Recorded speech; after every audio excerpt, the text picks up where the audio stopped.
Good morning, everyone, and welcome to the Board of County Commissioners regular meeting, April 17, 2025. The Board of County Commissioners allows any person to speak regarding those items on the agenda. The speaker is limited to 3 minutes unless otherwise determined by the chair to allow sufficient time for all speakers. Speakers shall refrain from any abusive or profane remarks, disruptive outbursts, protests, or other conduct which interferes with orderly good conduct of the meeting. All right. Commissioner Berry, do you have the invocation today? Yes, I do. Okay. Pastor Joe Davis from Crossing Crown Baptist Church, if you might make your way. Everybody, please rise. Let's pray. Heavenly Father, we thank you for the great day that you've given to us today. We are on the wonderful eve of the greatest event that took place on Calvary, the crucifixion of our Lord Jesus Christ. As we celebrate that tomorrow and then, of course, Easter on Sunday, we are humbled by the fact of what you've given to us that we might be saved. Thank you for Jesus. Thank you for all that he has done. Thank you for the resurrection of our Lord and Savior Jesus Christ as well. And Lord, this morning we are praying for great wisdom and grace for all of our elected county officials. Thank you for all the citizens of Escambia County and all that they have on their heart today to talk about. And we pray for them. We pray for humility. We ask for grace and wisdom to interpret law and how to apply these things. Lord, we know that the Bible tells us that righteousness will exalt a nation, but sin is a reproach to any people. So help us to keep that in mind. Keep our heart, our minds holy and righteous before you. Humble us in your presence. Bless us now in all of the things that we talk about and discuss. May you be with us and give us wisdom and grace. And we ask all these things in Jesus' name. Amen. Amen. Amen. Mr. Operator, Thank you, Pastor. loosen the pledge. I pledge allegiance to the flag of the United States of America and to the republic for which it stands, one nation, under God, indivisible, with liberty and justice for all. Okay. We'll go ahead and move down here. Commissioner Berry, any items you would like to add to the agenda? No, Okay. sir. Thank you. Commissioner May?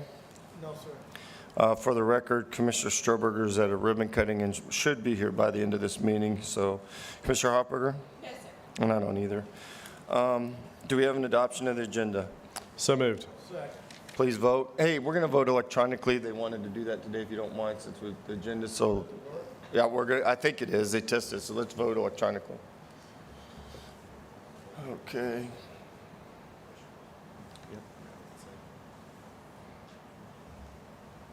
I'm a slow one. Motion passes 4-0. Commissioners Forum. Commissioner Bader. Thank you, Mr. Chairman. First and most importantly, I want to recognize a celebration yesterday in our household. It was a 14-year anniversary for Ellen and I, and been together several years before that. But I want to wish Ellen a happy anniversary yesterday, and send all my love from the dais. It's a unique circumstance for our spouses. You know, we're in positions like these sometimes, and you know, as Commissioner May and I have mentioned a number of times over the years, you know, we have, for our families and our spouses, you know, we have an opportunity, you know, periodically to be together and kind of fight back, and they're in a circumstance where they don't have that opportunity, and they don't have a forum, and it's you know, it's not always easy to hear criticisms and certainly undue criticisms of folks that you care about. So happy anniversary, Ellen, and want to recognize.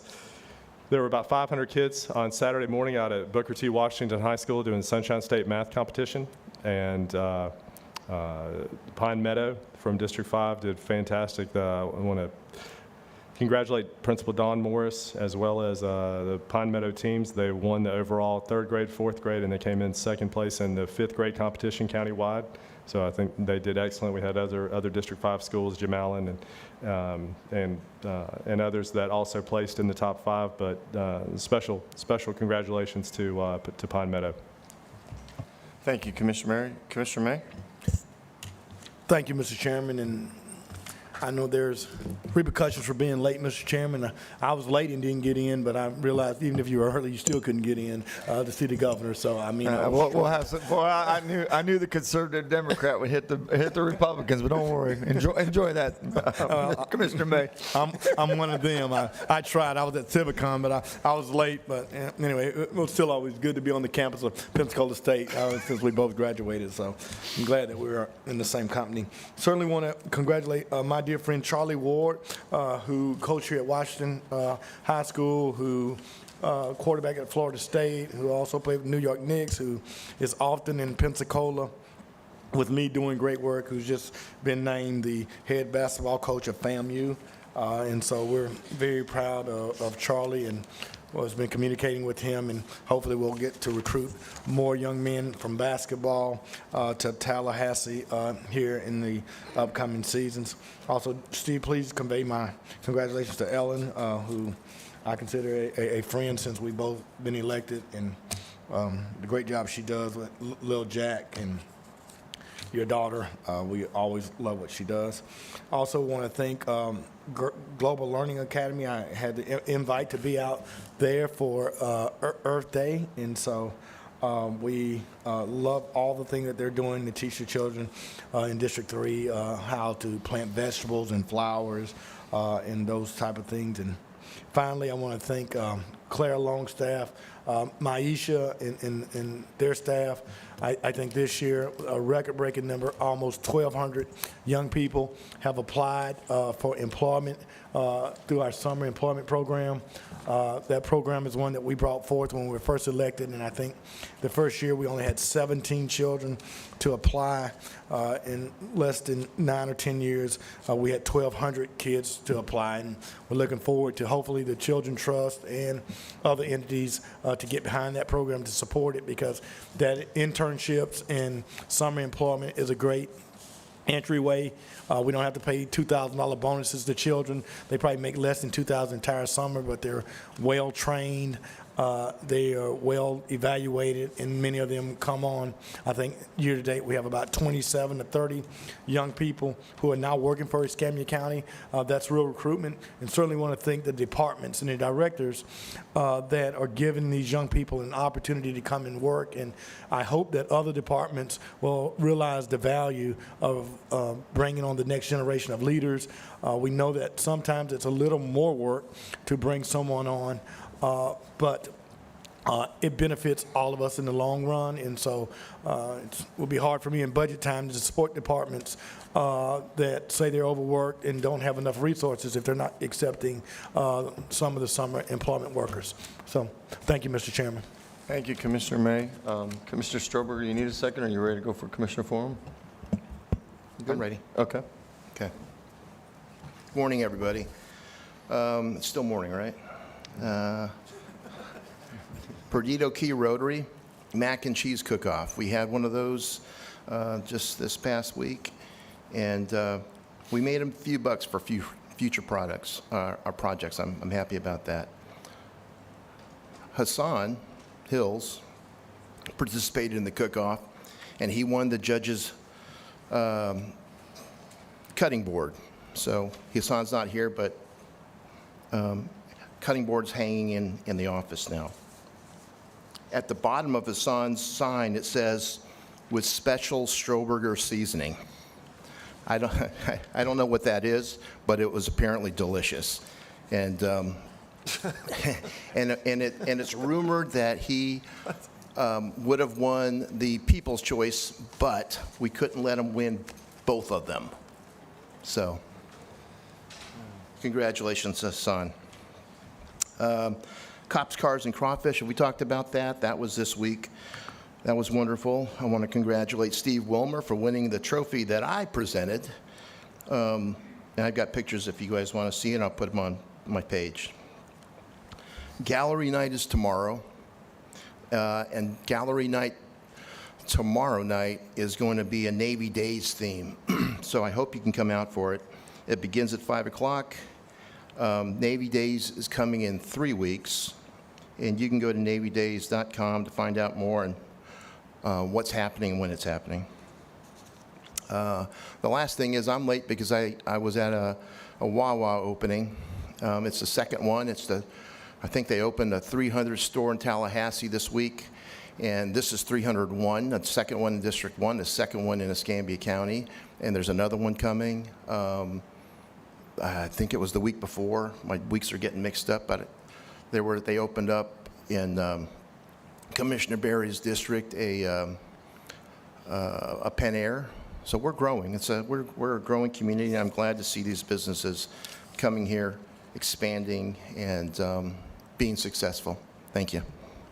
Thank you, Commissioner Strober. Commissioner Hopper? Good morning, everyone. This past week, I had the opportunity to support and celebrate our first responders. From the Sheriff's Foundation fundraiser to the EMS open house, I am thrilled to see our community so engaged with those who have vowed to protect us.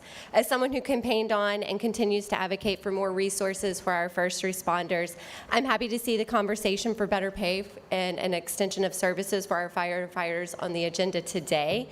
The MSBU proposal provided in the backup disproportionately affects District 4, specifically businesses. I'm not someone to complain without a solution, so I will be presenting a consistent MSBU for the entire county, because that's what we are, one community and one county. Compared to the provided proposal, the consistent MSBU slightly reduces the cost for residential properties, and I would like to thank Wes, our county administrator, for helping draw this up late afternoon, so thank you so much for that. And I want to be clear, public safety is a non-negotiable. Every resident and every business owner deserves reliable fire protection, and they deserve to be taxed fairly. Under the current proposal, businesses on the beach would see their fire tax raised by nearly 1,100%. That is not just a rate adjustment, it's an undue burden on our community that already contributes heavy to the county's bottom line. Pensacola Beach generates a large share of our local option sales tax, helping fund fire stations and public safety infrastructure across the entire county. It's not just a popular destination, it's an economic driver. And yet we are asking these businesses to pay far more than the same level of services that other residents and other businesses receive at a fraction of the cost. It's not just about the numbers, it's about principle. Every business in Escambia County, whether it's in Century, Warrington, or the beach, deserves to be treated equitably. We cannot justify placing a heavier burden on one group simply because of where they are located. Today, I'm standing in support of a fair and consistent fire tax structure, one that protects our community without punishing any single one group of businesses. Let's do what's right, let's do what's reasonable, and let's do what's fair. Thank you. Thank you very much, Commissioner Hofberger. Just a couple things. I actually saw the county administrator get excited when Commissioner Strober talked about that seasoning. I know how much you like to cook. You saw a challenge there, didn't you, Wes? So, yeah, I know you. When it comes to food, you like that. Yeah, the cops, cars, and crawfish, it was very exciting. We all got to pick a car and giving a big trophy to these cars, and it was really fun. The Sheriff's Department did a wonderful job on that, and it was really fun. I wanted to talk a little bit, thank Neighborhood Services this last week. Specifically, I don't see Max in the audience, but Max is working extremely hard on the Myrtle Grove CRA. We had our second meeting next month. They'll come back with the draft proposal to the community, and then it'll come to the board. But I'm very passionate about CRAs because I know how much they help our most needed communities that oftentimes don't have a political voice. If you were to look at the numbers in Myrtle Grove and you see where they stack up against the county as a whole, they're about $10,000 lower mean than the average mean of a household in Escambia County. They've probably needed a CRA for a long time, but hopefully we'll get there, and the state legislature will take some notes that CRAs help some of our most needed communities in the state. Our second meeting this week happened on the front gate of the base, which was really exciting for me, but their HDR put together several different designs. We had a meeting on Tuesday night with Warrington Revitalization and kind of shared that with them. There will be a public forum meeting on May 14th from 5 to 7 at Lexington Terrace. and come out. I think it'll be like the Bluff Line. I'm sure we're going to have a lot of people there. There were 40 people there the other night. We hadn't even advertised this, some of the local neighborhood groups yet that live around that area. So if you want to come out on May 14th and have some input on the front gate of the base and the vision for the future of that, please come out. Okay, got to talk a little bit about this board and give it some love and then get Commissioner May excited and then sad.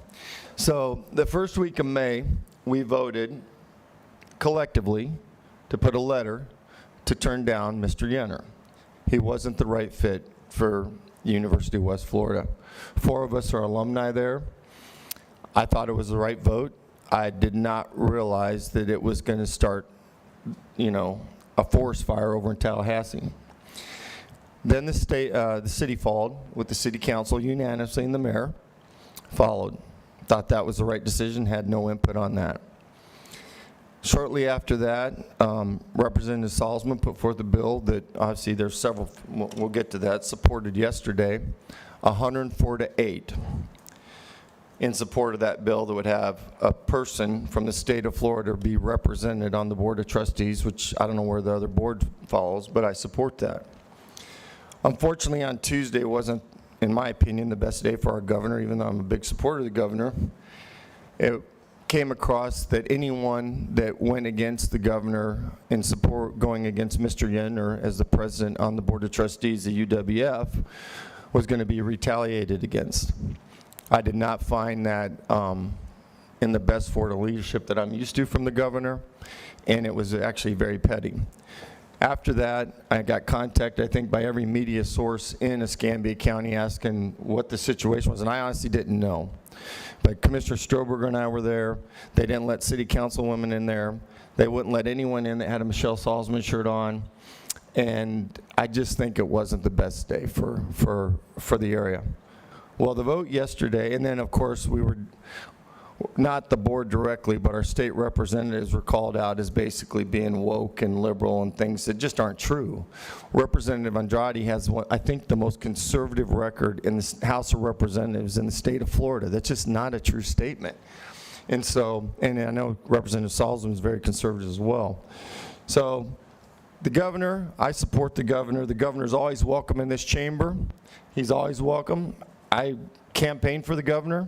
I walked him in to see President Trump at Fort Myers at Luminosity Hotel in 2020. I opened up to speak for him when he ran. I do not want to be at odds with the governor, but it's obviously that he probably needs to reflect on this decision and realize the people of the state of Florida support having Florida Indians represent them at their universities. So that's where I'll end with that. And then the last thing, which is way more important than all that, is Easter weekend for me. Billions of people across the world represent or consider Easter their hope for the future. I'm one of them as a believer. And for anyone that believes that we have a Savior and this is our weekend, I want to say Happy Easter, and let's celebrate the resurrection of Jesus Christ. And that's all I have. We have a vote to ratify the proclamations. Second. Please vote. We'll do it electronically. Did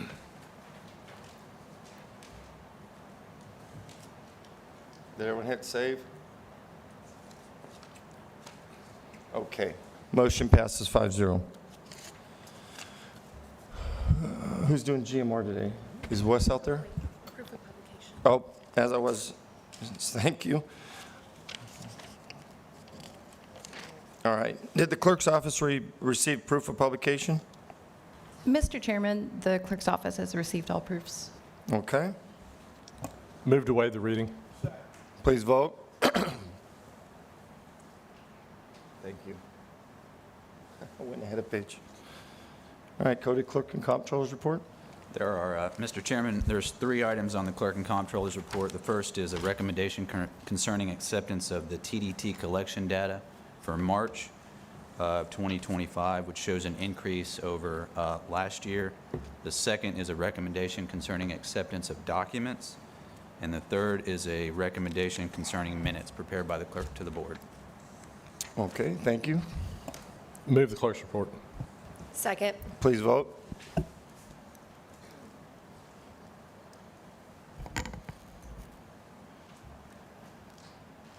Motion passes 5-0. All right, Horace, I'm sorry, went ahead of page. We're now at the GMR. That's all. Good morning to each of you. For 9:15, we have the second public hearing concerning an opt-out for the DSAP. This is the second of the two public hearings for adoption. Do we have any speakers? There's no speakers. All right, I move the 9:15. Please vote.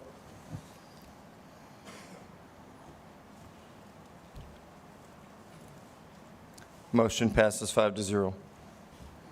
Yes, so Go the ahead. next item, this is a commercial Fall Chase subdivision. We're asking for this item to be pulled. There's no speakers on any of the GMR this morning, folks. So you're needing to pull just item 1? Yes, item A, B, D, yes, of the GMR 1. Yes, sir. Okay, move to drop item 1. Okay, there's a motion, a second, please vote. Excuse me.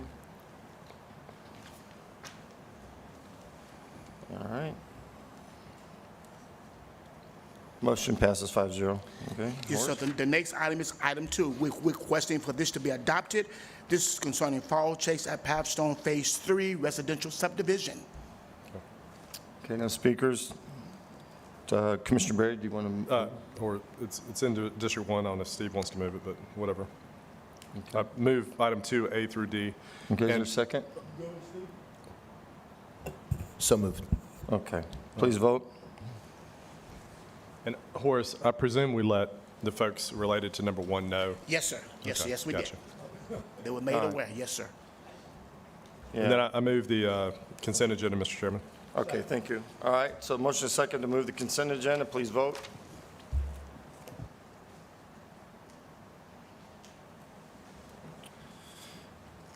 Okey-dokey. Okay, motion passes 5-0. We're at County Administrator Report, Wes. Thank you, Mr. Chairman. There are 12 items on the Technical Public Service Consent Agenda. There are no changes and no speakers. Okay, Second. please vote.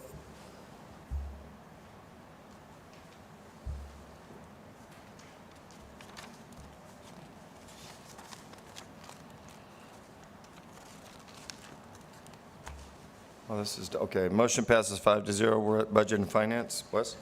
Mr. Chairman, there are 16 items on the Budget Finance Consent Agenda. Hold Car 2-9. It'd be needed a supermajority vote, and we have two speakers for the item. Okay, do I have a motion to move the balance? Move the balance. Second. Please vote.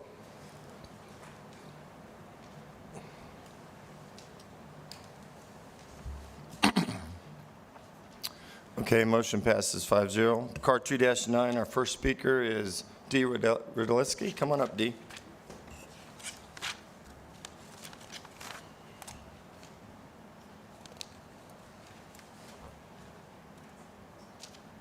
Good morning.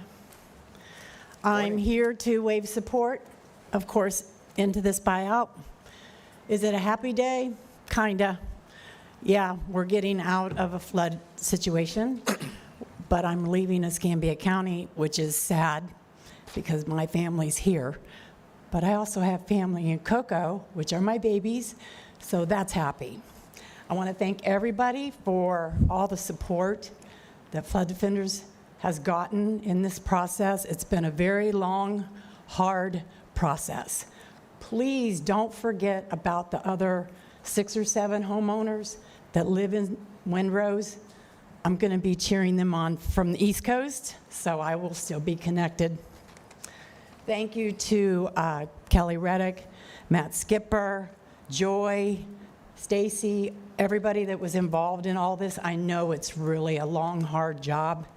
Most of all, I thank my husband because he's put up with a whole lot of stuff from me, and I thank him with everything I have. Thanks. Dee, stand by just a second. I remember government work sometimes, it's super slow. I remember sitting in your living room when you'd been flooded, I think a couple times. And I'm happy for you, but sad too, because I know Chris will miss you as a flood defender advocate, but I'm still going to advocate I'm going to Well- find something over there. They Well, also have water. You'll get replaced by someone else in your community. I'm sure Chris has already recruited someone. Oh, but- yeah, Sonia. I'm hoping Sonia takes over our neighborhoods over there. Well, I'm happy for you. I know you've been looking forward to this day, so congratulations. Well, thank you. Thank you all. Chris, Curb, you're up. I just wanted to say thank you. This has been a long fight, and I'm going to miss Dee, but she's not going anywhere. I just might have to make a trip to Cocoa. But thank you. Thank you for all the staff that worked hard on this. The only negative thing I got to say about it is the length of time that our governmental bureaucracy at federal level, I'll just say it sucks. Thank you. Thank you, Chris. That's the end of our speakers. Do I have Wes, a what's mo- the total cost of this project? Acquisition and design and to build a stormwater. What's going to be the total cost of this project? He wants to know the cost for the project. Joy, you want to come up? This is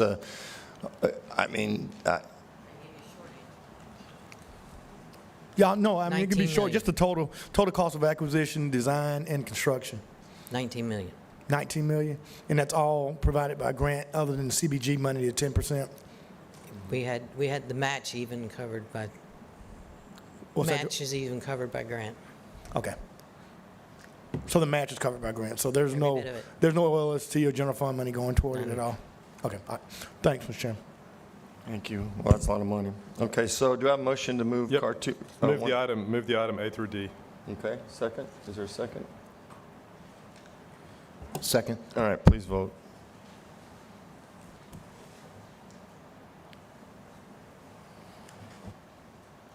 Okay, motion passes 5-0. That brings us up to our first car discussion on the MSBU. Wes, is Eric going to Mr. give? Chairman, there are 7 speakers signed up. I don't know if you want to hear those speakers prior to. Yeah, let's do the speakers and have Eric speak. That's, okay, so Rod Clark, are you in the audience? Yes, right here. Please come up, and then Judy Otero, you're on deck. Thanks, Rod. Good morning, everyone. Thank you for the time. And first of all, I'm going to say, Mr. Moreno, this is not a direct attack on you, just some concerns that I have. Rod, will you pull the speaker up? We can't hear you well. Thank you. Sure. Like I said, not a direct attack on you, Mr. Moreno, just some questions that I have. And like you, Ms. Hoffberger, I do agree it needs to be a lateral number across the board. My concern is, why is it taking so long for this to come to light?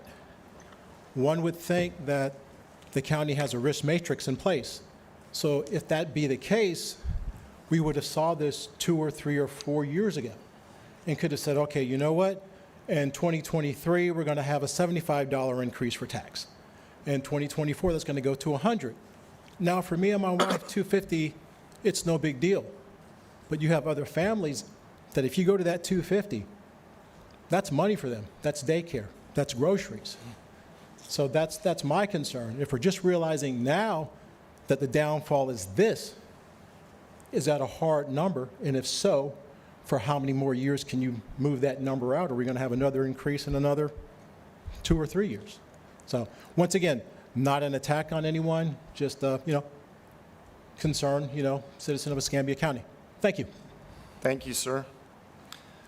Judy Otero.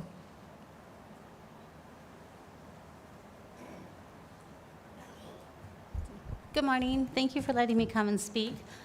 Just a little background. We live in District 2. We're a retired Marine Corps family. We have 3 boys.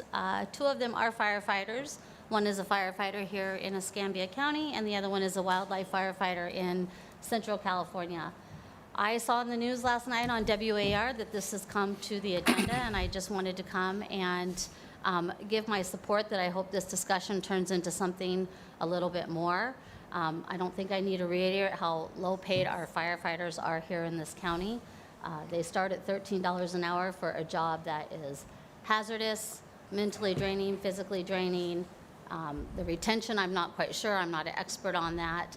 But I think that they deserve more. And I know more is money, and I respect that. We own homes here in Escambia County, and we're all dealing with homeowners insurance. But I kind of ask myself, as just a mom, when I come to speak to you, the business owners and residents, I always say, well, would anyone run into a house that's on fire for $13 an hour? Would anyone pull over on the side of a road at a tragic accident and help? And I think we would, because that's our human nature, but this is their job and this is their livelihood. So I'm just here as a mom to support and as a community, as a resident of our community. And kind of in closing, I know it's a different time and a different place, but I think of 9/11. Our boys at that time were in elementary school watching all these firefighters storm into those collapsing towers, and the majority of them were young firefighters, probably doing it for $13 an hour. So I hope that we can move this discussion item into maybe an agenda, and I'm here to support in any way we can. Thank you. Thank you very much, Judy. Is Michael Penzone here? He's up next. Sharon, you're on deck. I just saw you after him. Good morning, County Commissioners. My name is Mike Penzone. I've been serving the public on Pensacola Beach for over 28 years as Papa's Pizza on the boardwalk. When we look at MSBU taxes and things that we're talking about here, it's not a core, it's not a tourist just situation. It's equal across the board. I mean, there's not one county here that doesn't benefit from what we do out on the beach. You know, my wife's worked 12, 14-hour days for the last 28 years. And then for you to unfairly put a burden like this on us as being the core part of the beach for no extra reason, you know, I mean, 20 years ago, I understood that, you know, I mean, we fed the firefighters pizza. So we understood that they were volunteers and there was different things going on 20 years ago. But now everybody gets the same treatment across the board. We all have those MSBU taxes or fees, and they have to be spread out equally across all the counties because it's just not fair. You know, to put that burden on small businesses, you know, we work as hard as y'all do, maybe more. And then to put that burden on us, you know, we're struggling with food costs, labor costs, rising prices all over, and then to come and try to put a burden on us like that would put us mostly out of business, and that's just not fair. And all your counties, you know, you guys get tourist money. You guys get what we provide. You know, we have to deal day in, day out with the tourist industry along with the locals. And I've been doing it for over 28 years. And so I just feel that if you're going to do something, you need to do it across the board, make it a fair playing field for everybody. I just don't see you trying to do small businesses and putting that burden on us. Thank you. Thank you for your comment. Sharon Reagan, you're up.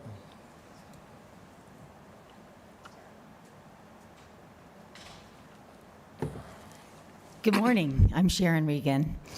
I've had the pleasure for 35 years to have an office downtown Pensacola, and I've also, for the same period of time, worked with Mike Penzone, not at his pizza shop, but in the management of the Pensacola Beach Pier.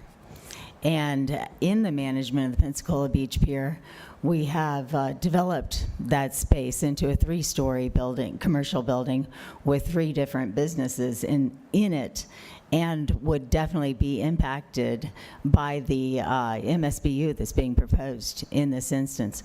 And what we're here about is the disproportionate impact that's being proposed for the businesses on Pensacola Beach, whereas improved commercial in the rest of the county would be less than 0.1 calculated MSBU. On the beach, the proposal is 0.83. So to bring that to easy to understand terms, whereas currently we're paying for fire MSBU on our commercial property $4,771 a year, it will go up to almost $55,000. And that is a burden that I don't know that we can spread across our 3 tenants and keep them. To put that in perhaps easier to understand terms, your typical grouper sandwich is $18.99. It will go over almost $40 for you to have a grouper sandwich at the beach now. Now, that doesn't seem right for us. We think that that'll hurt the tourist and development on the beach. But if it were spread across the county equally and we're not burdened upon the commercial buildings of the beach itself, then it would be fair for everybody. Then we're looking at like a 0.2 across the board for everybody. And that's something that could be not easily taken, but done, you know. But what we've got here now with this 0.83 proposal, it's not doable. I don't think it's commercially reasonable, and I hope that you'll reconsider something that's more spread evenly across the county. Thank you, Sharon, for your Thank you. comments. I don't know really how to read this. Jesse Panico, do you want to speak or not? I have your name on here, and then it says you're unsure. You're welcome to speak if you want to. I think this is just going to be a bit redundant. I think Ashley took us the points quite eloquently. On the island, we do bear already an unequal burden compared to the rest of the county. And to have a doubling of our fees is creating a situation where people are moving off the island, and the population of the island itself is down from what it was a few years ago to just about half. And we don't want to see that. We want to have as many people on the island living there full-time as possible. It's always been eloquent. That's why I've had a place there since 1991. So I think that you need to make things equal. Otherwise, I think you're going to have a lot more problems coming from the island, which is to date an unincorporated area.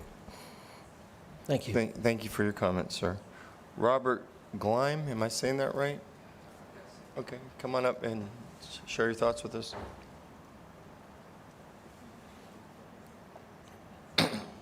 Good morning. Robert Gleim with Homestar Restaurant Group, the management company of Hooters and Bamboo Willie's on Pensacola Beach, also other restaurants in the Panhandle of Florida and Alabama. First of all, we really support the firefighters. Without them, we know what will happen.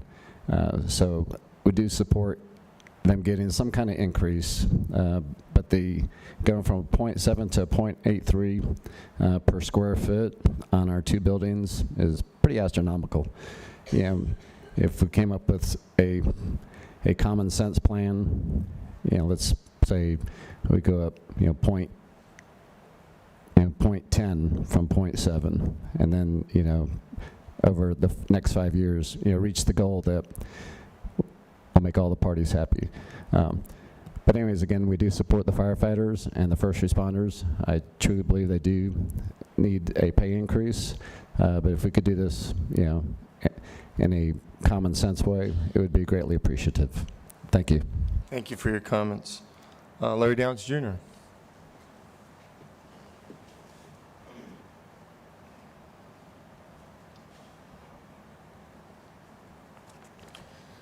Larry Downs Jr. Plumbing, LLC, because fecal matters.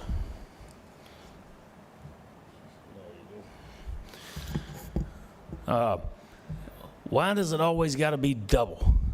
Why does it always got to be double? What's wrong with 5%, 10% on any of this? It's the same way when we went from the boat registrations, it just jumped up. And, you know, and even Douglas Underhill was for that at the time. Well, we need the money. You know, they need the money. Why do we got to wait so long? And then just, you know, it's kind of like getting hit with a jab or a right cross. You know, y'all bring the right cross right off the bat. And this should be less, I think it should be at no more than 10% increments. I mean, 10% is good enough for God, you know, good enough for the church. What percentage are we at with all of our taxes? I mean, I get it. I get it. I mean, not personally, I don't, because I live on a private road that's a mile long. We got no fire hydrants. I'm on my own, and I'm okay with that. My place burns down, it burns down. I'll pick up and do what Americans have done for, 250 years. Oh, well, prior to all this FEMA and everything else and all this big daddy government. But I'm just saying, why hit all of these people with such a huge increase? And I get it. Some people might say, well, it's going from 125 to 250 for certain ones, and then businesses more and blah, blah, blah. Well, we pay for the businesses when we use them. So it's coming back on us. They have to increase their prices. So who does it come back on? We the people. It's the same way whenever our federal government or anybody else says, we're going to tax the rich more. Well, the rich pretty much fund all of our industries. So we're asking to tax ourselves more every time we want to tax a big corporation more. Because you think they're going to just eat it? No, they're going to pass it on to us. And that's just common sense economics. They're not going to eat it. These businesses aren't going to eat it. They're going to have to pass it on. So do something with it. Cut it down to 10% max increase. I mean, I can't even believe I'm saying that. Y'all hear that? That's a negotiation tactic. When you negotiate with the with the government, you always get more of it, no matter what. All right, missionobvious.com, where pointing out the obvious is our MO. Thank you, Larry. I never thought I'd hear you go woke on us. Mr. Chairman, if I could, Yeah. if I could, I'd like to ask Eric and Stephen Hall to make their way to the front. And while they're coming, I just want to brag on the board a little bit. Because in 2021, the annual compensation for an incoming firefighter was $32,900. Right now, we're sitting at almost $43,000, and we're still negotiating to make more improvement there. We've added a company to the Pensacola Beach, to Beulah, to Molino, to Inslee. That equates to 33 new fire staff that's been added in the last 3 years.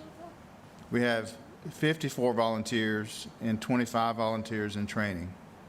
And the plan as it sits today, there would be an additional 21 staff in the plan and additional companies coming on board. The equipment, we've purchased 3 ladder trucks, 1 tower truck, 2 air trailers, 8 engines, 1 squad, and 8 watercraft for roughly 23 pieces of equipment, most of that through local option sales tax. We couldn't do any of that without local option sales tax, and a little bit of ARPA. So I would just brag on the board that you have been very receptive and active in making improvements in the fire department and public safety as a whole. And we're not there yet. This plan also includes an additional 3 firehouses and the additional staff. And you know that we've had expansive growth throughout Escambia County, and we have to plan and move forward in the future. And with that, I'll turn it over to Eric, and he can pick it up from there. Thank you, Wes. Mr. Gilmore? Good morning, Commissioners. Thank you. Appreciate having this discussion. And I'd like to thank the citizens out here. You heard it.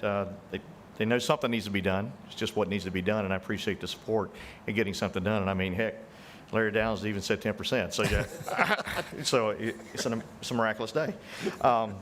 But no, Administrator Moreno stole a little bit of my thunder, but just a little history of the fire service in Escambia County. Briefly where we were and where we are now and where we want to go and what this increase will do for the citizen. I think we need to sell that and let them understand what this is absolutely going to do for the citizen and their insurance, hopefully. So we are an old organization that started in 1973 with a handful of volunteers and then grew from there out of volunteerism. So our stations are currently peppered throughout the county. At the time when our stations were coming online, as we were volunteers, they were just where we can get property at, where we can get a building at, and where we can kind of get a manpower pool at and start a station there. Several years in 1980 and through 1980s and the 1990s, there was 2 blue ribbon task force committees that come together to try to figure out where the organization needs to go out of volunteerism and are we meeting the needs of the citizens. And out of those studies grew into what we know now as Escambia County Fire Rescue. So all volunteer stations at that time were independent fire stations. Since then, we have grown into 21 fire stations throughout the county. Many of those are staffed by career personnel, and it consolidated ECFR into what we are now, and ECFR is celebrating its 25th year as an organization as Escambia County Fire Rescue. All the volunteers consolidated under ECFR, the hiring of a fire chief and one direction of a fire chief, one vision, one goal, and how we're going to go forward and how we're going to do our resources and share them. So that's how we've kind of started, and where we are now is that we consolidated into one organization. We used to tout that we had over 300 plus volunteers during that time frame. When we first brought career personnel on board, it was to augment the volunteers and run daytime. We understood more calls happened in the daytime. The volunteers had to work, so we had daytime staff. Since then, volunteerism has been on the decline, unfortunately. That's across the board. That's just not here in Escambia County. That's throughout the United States and other departments as well, other organizations as well. But from that, we started transitioning to our career staff that you see now, where we have a little over 200 career field personnel. Those are your firefighters, your lieutenants, your captains, your battalion chiefs, which make up, they house 15 of the 21 stations are 24-hour services that you currently have. Recently, we just put several online, as Administrator Moreno just went through. Molino was unfortunately not getting a truck out in a timely fashion that was going to hurt our ISO. We've staffed Molino. We've staffed Beulah. When we built the new fire station, we had a big, nice, beautiful station to staff it and augment the volunteers. So they were truly, I consider, one of our very first combination where they have their living quarters. It's truly built for a combination type station. We did bring on a double staffing, a second company at Pensacola Beach. That was our first double company that we've had in our organization, and we're looking at double staffing Inslee with a ladder truck and an engine to help out in some of the core areas. I sent you out a heat map yesterday with 3 stores or greater, and I sent you a heat map out with the growth of the county. What we plan to do with the money going forward, or what the increase is asking for, is to help put a substantial response, because we are outside. The county has grown. We all know this. The county has grown outside of our station districts, of our station boundaries. And ISO, I talk about ISO, it looks at anything within 5 road miles of the station. So if you look at the heat map and you see on the west side of Escambia County, out in Cantonment area, we definitely need a station. That'll be a new station online with career personnel 24/7 on the Kingsfield area. We're looking at, of course, Paradise Beach. We've talked about that many times. I know it's come up. There was something there at one time. It went away. And unfortunately, those people have either lost insurance, can't get insurance, or it's absorbent. But having a footprint and a station there at Paradise Beach, there with staffing, we'll be able to lower their insurance rates, and that's what we're all about. So it will absolutely lower the insurance rates for those people who have that exorbitant growth in those areas. And then we would actually bring on a second company and either ferry pass. We determined the need at the time. We try to be the best stewards of what we have. If we have just so much, we got to put it to the best of its use. And if we do get a second company on, then we can look at Station 6 and do we need to move those companies out and put them on east and west side of the county. So we're good at looking and adjusting for what we need to make the biggest bang for the buck and make the biggest impact. We went through our ISO rating back in 2012, and at that time we were a 5.9. 5.9 means 1 is the best. The city of Pensacola is a ISO 1.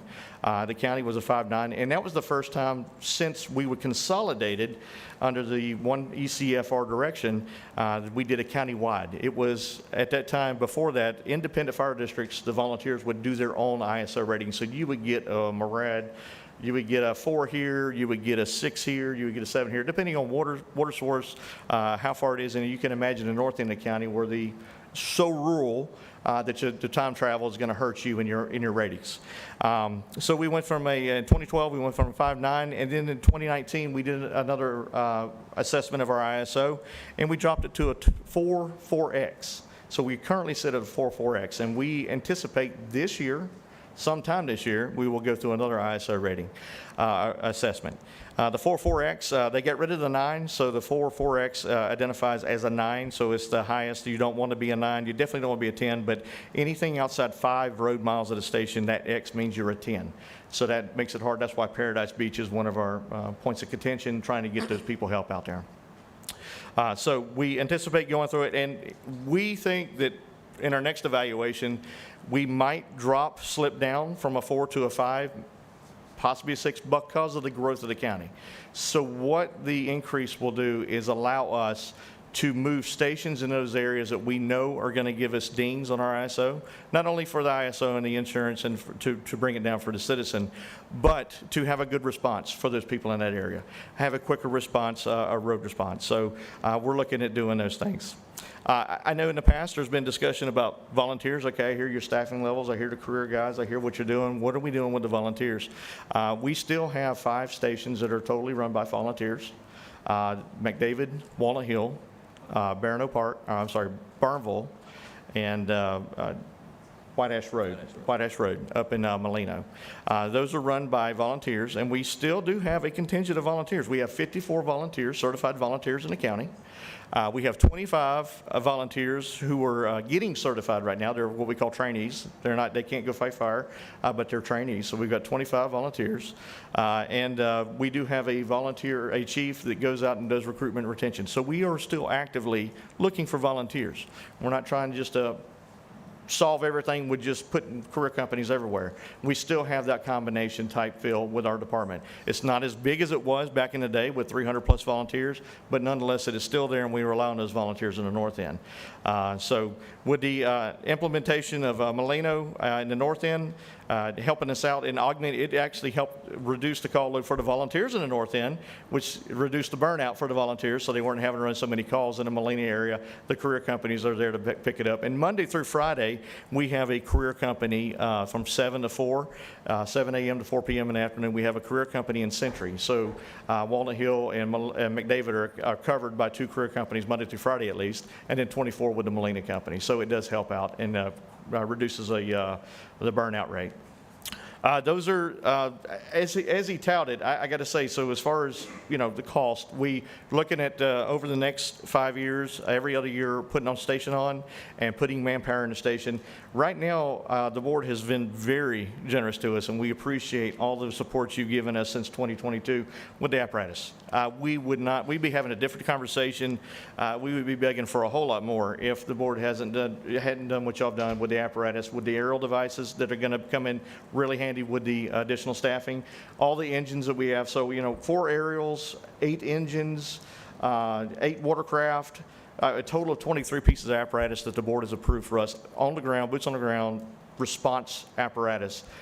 Graciously appreciate it, because that is going to help out, because we're not having to go back and buy that stuff now. We don't have to go get that $900,000 fire truck or that $1.5 million aerial device. We will have them in the county. We just need to get the manpower on them, and we just need to have the stations built in those areas that absolutely warrant it. So our call loads compared to the state of Florida, I do have some stats for you. These are fires. These are just fires. In 2020, and I go back to 2020 because the magazine that we were published in had ceased to exist in 2023, so I had the 2020, 2021 stats for you. We were 7th in the state of Florida as far as structure fires, or fires general, in the state of Florida. And that's, up there with Miami-Dade, Hillsborough County, Orange County, those big counties. And in 2021, we were 10th. That's just fires. That's not what the guys do every day with the vehicle accidents, with the medical calls, with the good service calls, the public assist lifts. They run those, the false alarms. They stay pretty busy. We are an active fire system. We have gone up in our call loads just a little, incrementally over the years. 2023, we ran 18,367 calls. and 2024, we ran 20,526. EMS is working to reduce the call load for our fire department to try to reduce the burden. Here lately, with the changes that we made and some implementations, we have done that, I feel. We're not there yet by any means. I think Chief can vouch for that, but we have made strides in reducing our fire department call loads to EMS type calls. There are times that we need manpower or helicopter landing. We have to have the fire department there, but they're working on that to do a good job. So just the last thing I want to do is just paint the picture when somebody calls 911. And I want everybody to think about this increase is not just beneficial for one district, for one station. This is countywide. This affects countywide. And when that one call comes in, let's say in the Inslee area, it takes 5 departments to respond to it, 5 districts. If each of those districts have one piece of equipment to it, that's 5 empty districts now that are working a structure fire.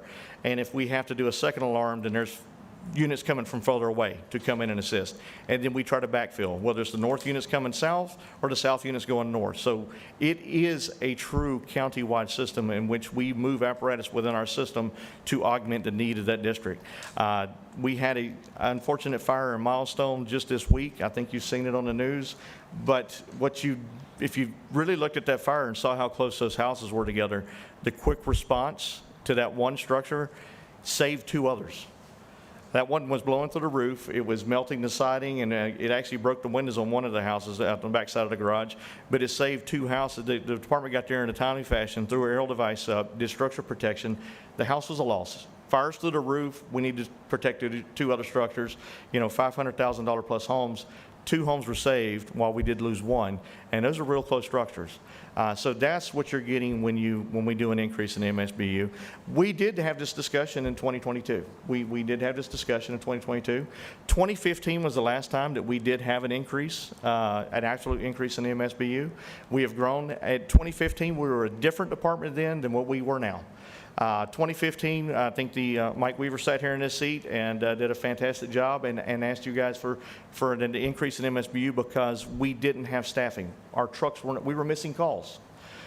We are not missing calls, but we would like to reduce the response to the calls and reduce the ISO and meet the need of the growing population that's getting outside of our district. So thank goodness we're not asking you because we lost lives. We do have a very good department.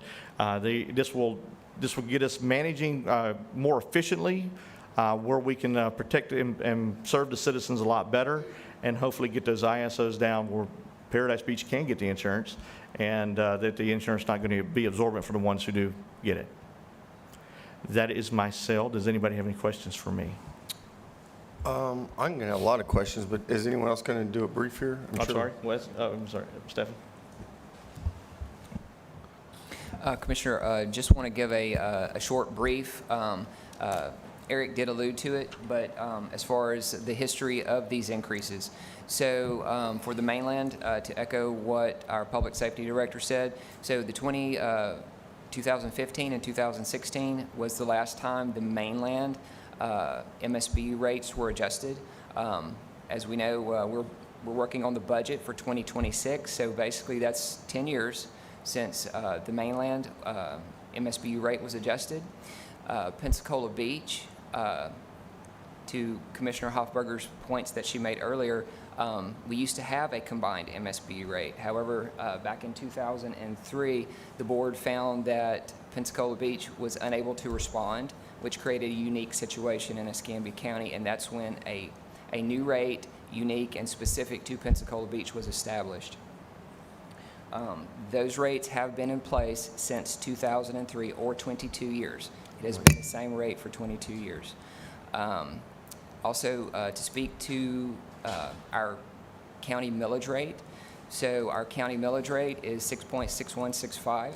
We have levied the same countywide millage for 12 years. So the board has been very stable, very judicious, very conservative in what we levy and ask the public to pay as far as assessments and taxes.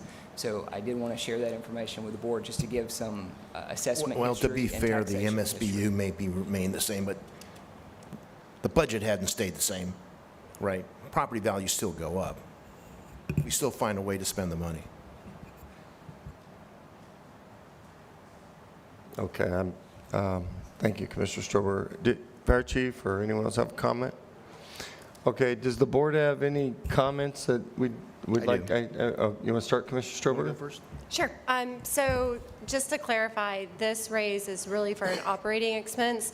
We still need to build 4 new stations, and this does not actually build those stations. It just staffs those stations. Is that correct? Commissioner, the capital portion of that would be funded through local option sales tax would be our method to do that. So what the MSBU is paying for, to your point, yes, that pays for the staffing and the operational cost of the facilities. Okay, perfect. And then how long do we feel like this is going to carry us through? Because obviously minimum wage is going up again in September. We need to make sure that we're paying the firefighters a fair wage. I've said that from the beginning.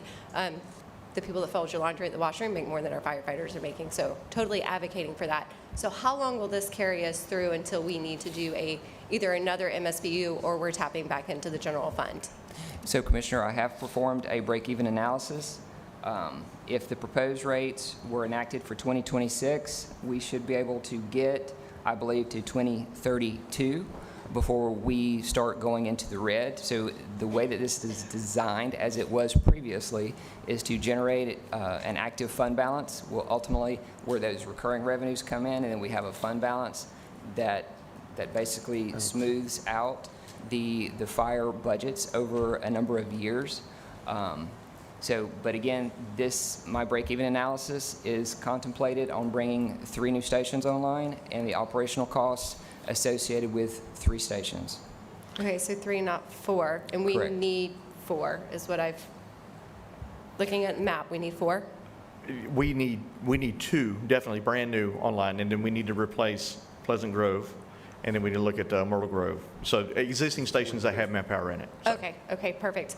And then that break even for 2032, and that includes giving them the 4% raise over the next few years, or is it just at current pay? So that actually is built in with an annual 3% raise. Okay. And I built it at 4%, but ultimately, so when you do a raise, there are ancillary benefits and things that affect that. So that extra percent is to cover those other ancillary benefit costs. Okay, and then what does this have our firefighters starting off at? Because $13 is not good. So where does this put them hourly starting? So we're in negotiations right now. We haven't, we're still working with the union. I think we're going to bring something back to them pretty. We have pushed across 1626 coming in the door, but we have not reached a tentative agreement on that just yet. And this number But we do supports have that? we do have 2 sessions scheduled coming up in the next couple of weeks, and hopefully we'll be able to hit that tentative agreement and bring it to the board. Okay, thank you. Thank you. All right. Commissioner Stroberg, you were in, and Commissioner Berry, do you want to have some comments? Yeah, we have some big holes to fill, right? Paradise Beach is the one that I'm most concerned about. That's been a problem for, has it been 7 years, maybe longer? And I know that their insurance rates have gone up, 350% over there. One gentleman I know, his went up from $1,900 a year to over $7,000. So, and I think that probably more than 2,500 homes are affected by that station going away 7 years ago. So how do we provide more services without raising taxes? How do we do that? We have to do something. We can't just leave these holes. We do have some, Myrtle Grove, that might need to be replaced. I've been in Mike's other one, Pleasant Grove. That one's terrible. That one needs to be replaced too. He knows that. There's one up in District 5 that needs to be replaced, or they need a new one, I'm sorry, up in District 5. But that ISO rate there in Paradise Beach, I think it was 4 back then when it was a volunteer firehouse. That's correct. And now it's a 10. It's the worst. It's a 10. It's absolutely the worst. So not only they don't have coverage, you can't get coverage. Some people can't. They're self-insuring themselves out there. This would be an economic boom for that area just to cut down on their insurance rates. I think that'd be terrific. I want to know how much the MSBU was back in 2015. What did we increase it to? Was it 80? Was it 85? It was $100. We, 20. So, Commissioner, back in 2015, so basically it was, the increase was implemented over 2 years, but in the second year, that's when the mainland went to the 125.33 for a residential, 0.0526 a square foot for commercial, and 15.03 plus 3 cents an acre for unimproved, which is the current rate that we have been assessing now to date. And I don't have an explanation for why we don't, keep it up. It's been 10 years since we've increased it. So it's probably something we should be increasing every year, just to keep up with everything else we do. All the business that we take care of the business. Why isn't this one of those priorities? I don't understand that. Seventh and structure fires. That's not a small number. That's a lot of fires, a lot of structure fires, I think. What about temporary firehouses? I don't know. I think that maybe you had said something to me about that before, Wes, about temporary firehouses. I don't know if we have them or we just know where we're going to get them. We're looking at modular firehouses. It's a little bit different than brick and mortar, a little cheaper, and usually a little more expeditious to put on the ground. I think at Paradise Beach, when we finalize the agreement with the Navy, I think you'll see that move rather quickly. How? So we've given the Navy the easement they've asked for, and there's some things, there's some boxes they still have to check. They had to check a HUD box and a few other things, but I think we're right there on the brink of being able to close that deal. How long do those modulars, are they good for? How long are they good for? They said they're good for about 50 years. 50? Yep. Okay, that sounds good. And they meet all the codes. All right, that's all I got. Thank you.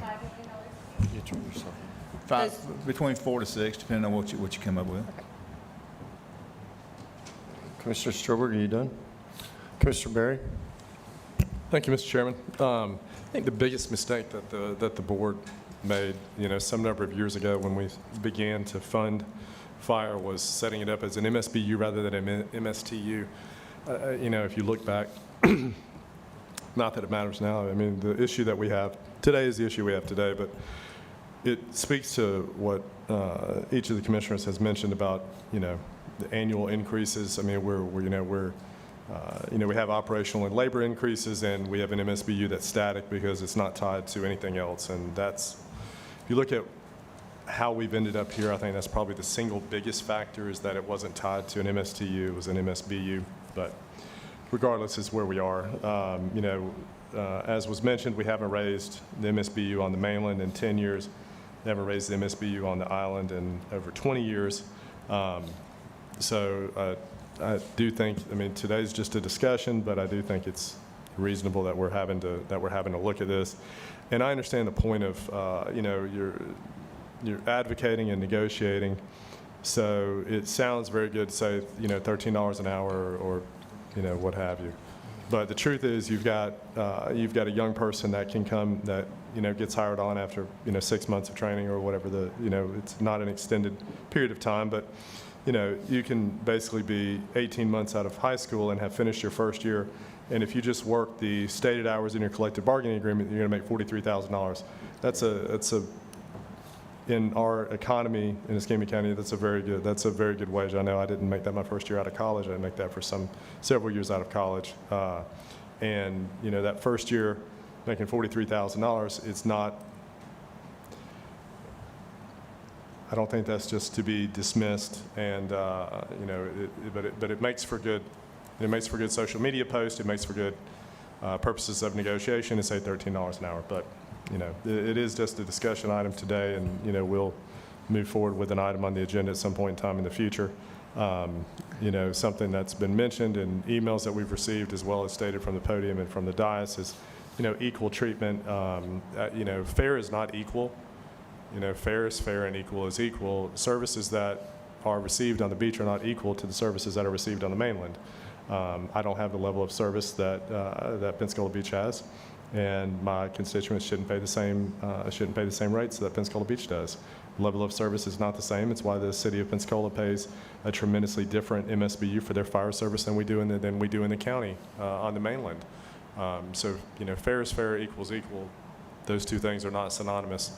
The level of service is tremendously different. Even, mine and Commissioner May's colleague for a number of years from District 4, who was, a very big advocate for the island, even acknowledged that, he lived in the city of Pensacola and he represented the island, and he would regularly concede that the level of service that they expect in the city is different than what is expected in the unincorporated part of the county, as well as the level of service that they expect to receive on the beach is not the same as the level of service that the rest of the county is going to see. So, the difference, I can't imagine supporting something that's not different.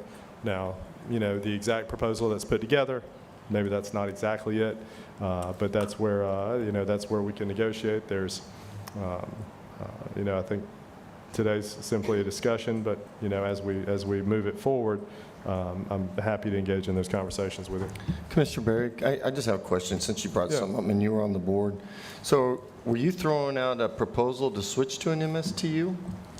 Our board discussed it in 2014, 2015, whenever we actually took action on that, and Stephan, you may remember the discussion more Sure. So some intimately. history for the board. So in 2022 is when the general fund began to subsidize fire services. So at that time, we had, to Commissioner Berry's, where he was going, the board had a very robust discussion whether we were going to do an increase on the MSBU or maybe even switch over to an MSTU. There are pros and cons to both. And ultimately, the conversation seemed to ultimately go back toward an MSBU, but ultimately, due to the growth in ad valorem, the board decided not to do any other increases, plus the economic situation, not only in Escambia County, but generally in the country overall. The board took the stance, that we would continue to subsidize through the general fund for the time being until some later date. But again, to address some of the board's points, once the transfer from the general fund began, we did have that conversation with the board. And it may not have been as extensive in 2014 or 15, but I know we did talk about it then as well, because if, 20 years ago, if it had been tied to an MSTU, we wouldn't be in the situation, we wouldn't be having these conversations. But it's, and that's, we've made many mistakes on the board. That was probably one in 2014, 2015. That discussion in 22 was probably another by not taking some action at that time. But it's, as I think each of us understand, as a unanimously, even if we all, we may have 5 different paths to it, I think all of us understand that there's, there's not the opportunity to fail in that way. Again, we do have to do something, so. Well, Stephan, maybe it would, obviously I think we're well under where we should be for the MSBU, but maybe we should get right and then get to an MSTU so the board doesn't have to deal with this down the road. Right now it looks like we're trying to, it's clearly, and I'll get into the numbers when everyone's done talking, but can we look into that? So, Commissioner, certainly I can prepare some schedules converting the BU to a TU. There are certain nonprofits that would be excluded if you go to a TU. So some other counties have an MSBU and an MSTU for that reason. So we would still have to have a BU as it relates to certain types of nonprofit entities where they have large structures that we would have to respond to. So I just want to make that point as well. Okay, I'll ask you more questions later, but I'd like to get to where we get to a fair MSBU, and then there's an MSTU that equates to what would be fair every year, so the board doesn't have to bring this up, because we're going to continue to have operation costs, staffing costs, infrastructure costs. It's why we're having this conversation today. Commissioner May? Thank you, Mr. Chairman. And Commissioner Berry, you're absolutely right. I think in 14, it was a brief conversation, Stephan, when we talked about it, the MSBU and MSTU, we were rolling out of COVID, coming into COVID. Candidly, Commissioner Hallberger, one of it was our colleague who became mayor in terms of the MSTU, the not-for-profit being exempt, and in District 4, there was a ton, Pensacola Christian, Pensacola State College, I think even University of West Florida. So you had a large land mass of not-for-profits who were the largest landholders, who would certainly be exempt from not paying for any services from fire when we had the conversation. So honestly, I think that's what put a halt on it. But I certainly think that it could be more of a conversation at some point, because it does make sense. But as he said, just because it's a not-for-profit doesn't mean that they don't have a lot of fire calls, particularly at colleges and universities and places like that, and including in that district, some of the largest churches also were included in there, so which took a large chunk out of going to an MSTU. So just because you were not here. So Stephen, I do remember those conversations where we're going, and it all got kind of halted. So I do want to clarify something, as Commissioner Berry just said, and thanks to our fire staff for educating me on ISOs and all those things. I think that, as Commissioner Berry said, it's very easy to come down and talk about people only making $13 an hour, but it's very hard to talk about the uniforms, the books, the training, the classes, all those things that we pay for young firemen who come in and get those training and those educations, and sometimes even move on to go to other municipalities to work after we've invested a great deal of money, and within 24 months, you know, you're not at 13 or you're not at $16 an hour. And so I hope that, you know, that message is conveyed, because it's entry level, but the rewards in mid-management and upper management is pretty good to be in public safety. So I'm very glad that we're having this conversation. I would say that we have to take a overall look. I'm very proud that Commissioner Berry and I have not increased the millage. You correctly in stating that the value of the property has gone up tremendously.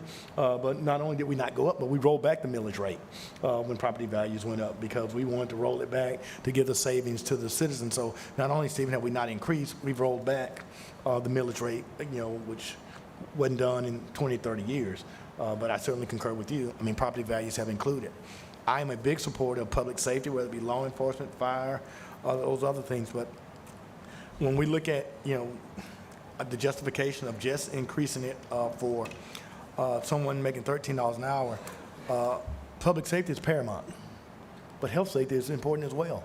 And so if I have a custodial that's making $13 an hour, that's cleaning the bathroom, that's my health and safety.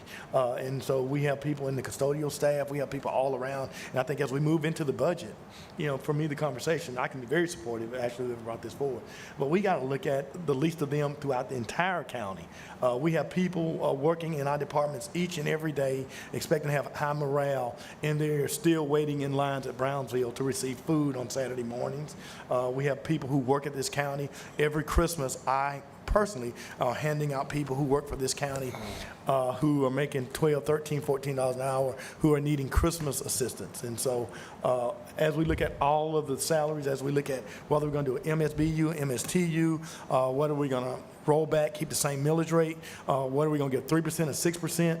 To me, there needs, at this point, we've gone long enough without having a real conversation from this dais to discussing all of the budget and not just one particular portion of it. And so that's what I look forward to, Mr. Chairman. And bringing, as Commissioner Berry said, whether it's equity, whether it's equality, whether it's fairness, I don't know, but honest days work for honest days pay. And, you know, rather, I don't care whether it's transportation, whether it's guys driving dump trucks that's bringing asphalt for the pavement of our roads. And you tell me that, you know, the bridge has got to be safe. So we got to build good bridges. Buildings got to be clean.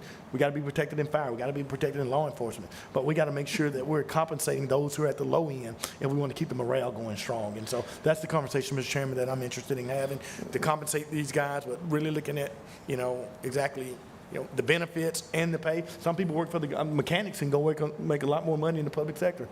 Guys who work in facilities could go on my construction job and make a lot more money. But sometimes there's intangible benefits on retirement, health care, and all those things, and not just a dollar amount. So if we're going to have a part of the conversation, we just need to have the entire conversation. Thank you, Commissioner Main. I just want to make a comment, Chief Harrison, because I think I'm the only one up here that's been in public safety for 34 years. And I'm a huge supporter of the firefighters, but I do have an issue with public safety. We wouldn't expect paramedics, doctors, deputies, correctional officers, nurses to work 48 hours in a row. You know why? Because you can't.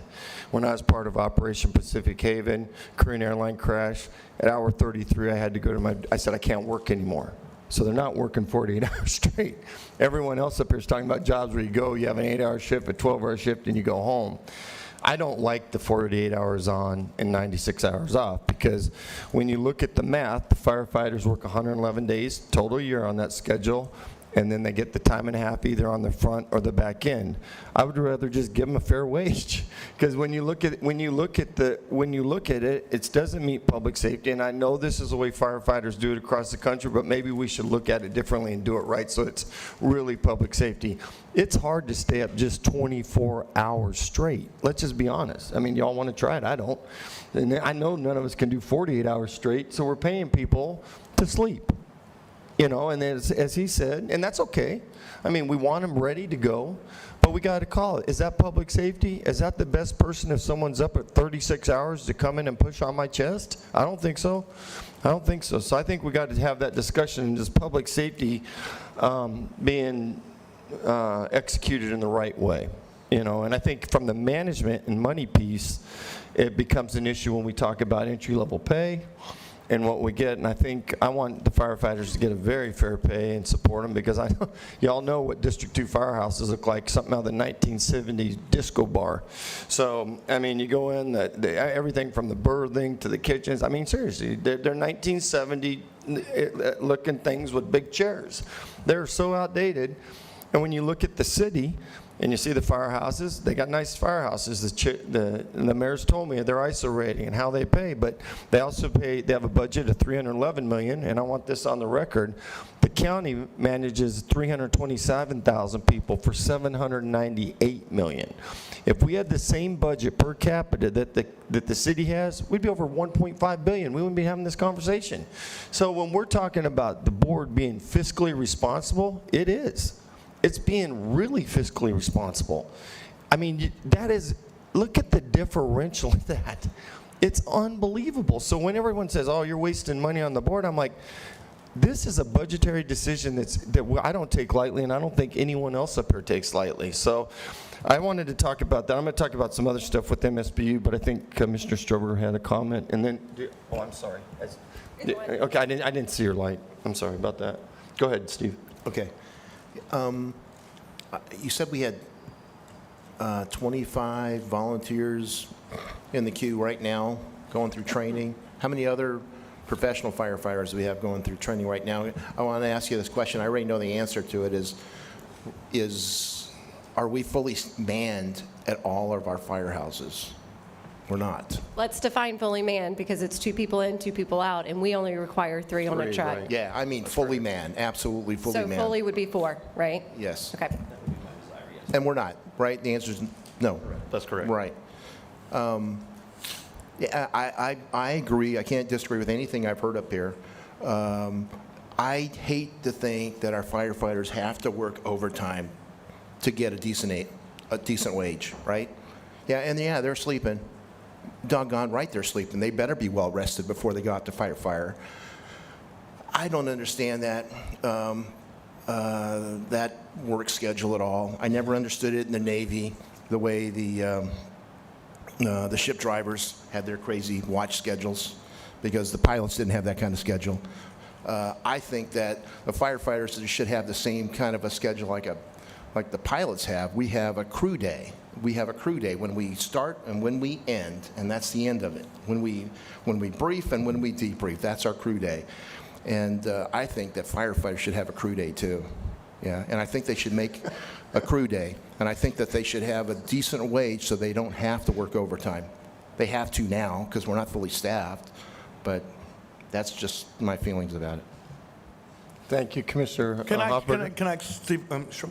So, maybe we're not fully staffed because of pay, or not fully staffed just because we don't have the bodies? Why are we not fully staffed? Is it pay alone? We're not fully staffed. The question I mean, he just said we're not fully staffed. And I'm saying, what's the number one reason why we're not fully staffed? Is it pay, or is it training? I mean, Is it not in the budget? Well, our budgetary constraints, that's it. So we, like I said, we get the budget, we do what we can with the budget, and put make the biggest impact with putting the people where they need to go. so we got people waiting, we just don't have a budget to hire them? We do not have people waiting. What we did successfully have done a cadet program, as we discussed, where we open it up and then get a cadre of people that go through our training, our PT, and then we put them through the academy. But right now, we only have so many positions on a position control roster that we can hire for, and that's it. So I think in the last 10 years, we've increased the staffing levels to 110 full-time employees. So it's just that we don't have more FTEs to hire for. We're at max. We only have really 3 vacancies with the current position control roster we have, 2 lieutenants and a firefighter. And the reason the lieutenants have not been hired yet is because we have to finalize the CBA with the union to do the testing, actually go through the testing procedures. The testing list has expired, so we're waiting to get that done, which will happen next month. But we're still actively recruiting. Yes, oh, absolutely, We're absolutely, actively absolutely. recruiting. Yeah, so I don't want people to, I get that there's a Do you want pay, to but talk? we still have people who are trying to become firemen. Yes. Right. Commissioner Hoffberg, I think you had your light on. I missed you, and I'll go back to Commissioner Yeah, Strawberry. I just wanted to give some history. So back in the day, 20 years ago, Pensacola Beach did have a service that was above and beyond what Escambia County had. And the beach residents said, hey, we need a full staff out here. That was 20 years ago. Most of Escambia County did not have career firefighters 20 years ago. Now it is the goal of the department to have a fire station every 5 miles. Is that correct? So the beach fire station serves a radius of 4 miles. So it is consistent with the product that we are attempting to offer for the rest of the county. I just want to make that clear. If we're going to be talking about divvying up resources, we also need to be talking about divvying up revenue. The beach produces the majority of the LOST dollars that the county uses to build the much-needed fire stations in the rest of the county. So I don't think that's a box that we... I don't think that's true. Because think everyone else is paying their MSBU in the county. I mean, if you're in Walnut LOST Creek or, dollars. right, but the MSBU is being paid by all the citizens in the county. But not consistent with what's on the beach, which is what I'm recommending, so I'm glad you brought that up. So what was passed out earlier is a combined MSBU that puts the entire county on the same pay schedule. So that would be $223 for every residential property and 11 cents per square foot for every commercial property. And that would give us the exact same amount that the other 2 proposals give us without raising and putting an undue burden on the beach businesses by increasing their MSBU over 1,100%. So, Commissioner, so we've had quite a bit of, you've had an elected representative from District 4 the entire time that Commissioner May and I have served. So, over the years, we've had a number of beach discussions and as a per capita, the beach residents, I mean, the beach, and I believe, Mr. Chairman, what she was referencing was LOST per acre on the island does produce more than, it doesn't produce the majority of the LOST in the county. It does produce higher than per capita, what you would expect from that number of residents. 30 to 40%. But we're also about to spend $30-something million renourishing the beach. So to be clear, it's not it's in addition to the, I don't know, $11-12 million advertising for it to produce that bed tax, but which I think is fair considering they generated $65 million in local taxes in 2024. $35 million for beach renourishment is a tough pitch for one representative to come to a board that has 5 representatives. You have to get a majority Half of that's votes. a match from the state. I understand. Okay. That's a lot of And benefit. 20% of it's from SRA. That's a lot of benefit being brought to residents and businesses that are on the island. That is unprecedented as a beach renourishment number. So congratulations for that. That is an unprecedented number. So just, let's not pick the disproportionately unfair examples without also highlighting the disproportionate benefit that is coming. That is a huge renourishment that, maybe other parts of the state have had that. That's never been something, that's a figure that's unprecedented in the Panhandle. I Right, believe. which is also publicly owned property. That's not privately owned property on the beach. It provides a huge private benefit to the residents and the businesses that border that public property. And that's fine, and it has support. Hey, Stefan, can I ask a question? In the numbers that you put together, do they did they equate with the numbers that Commissioner Hoffberger is asking to be proposed in the future? Yes, sir, it does. I prepared that and provided that to her this morning at her request. Also, Commissioner, I do want to address your question on the MSTU. So Yeah. I have a number. If we converted all of this to a TU, it's going to be very, very close to this. But it looks like if, based on taxable values for last year,